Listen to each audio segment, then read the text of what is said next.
Emva kwamasonto amathathu umndeni kaMthokozisi Mvelase usuzokwazi ukuthola ukuthula. Namhlanje isidumbu sakhe silibangise ekhaya sisuka eGoli emva kokuphothulwa kwemphumela yokuhlolwa kolibofuzo. It has been three long weeks that we've been waiting to get him. We got the results that confirmed the DNA on Monday. Hence, now we're able to now prepare for the funeral that will take place tomorrow in KZN in Matlabatini. And it has emotionally been draining. You can imagine the mother has been to go through the mourning process for 3 weeks with not knowing what's happening to her son.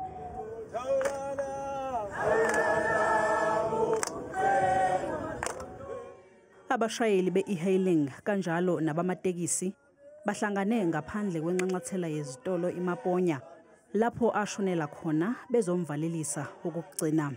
As a community, we need to have a louder voice, and speak to what is happened to Mthokozisi, and so that we stop it now, so that it doesn't happen going forward.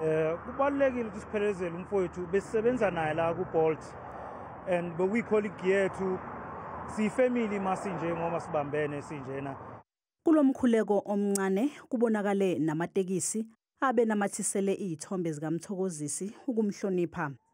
Isidumbu sakhe sisuswe eMaponya sadluliselwa ehostela eNansfield nalapho abehlala khona lapho okubanjwe khona imashi yokumhlonipha. Emva kwalokho sayiswa KwaZulu-Natal. Umphakathi uthi usazama ukukhulumisana nabaphathi beMaponya ukuthi baqinise ezokuphepha. We wish that something like this could not take place again, and we want safety and security to be the foundation of our community so these kind of things do not happen. Abashayeli be-e-hailing banxuse ukuthi abaphathi benxanxathela yitolo basize ngokulawula indawo okumele bayisebenzise ukulanda abagibeli ukuze kuqinisekiswe ukuphepha kwabo. Sicela usizo. We still have problems in malls.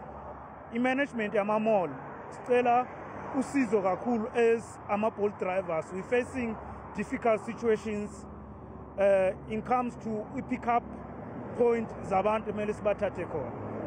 Umvelase uzofihlwa kubo enhlungwane hoLundi kusasa.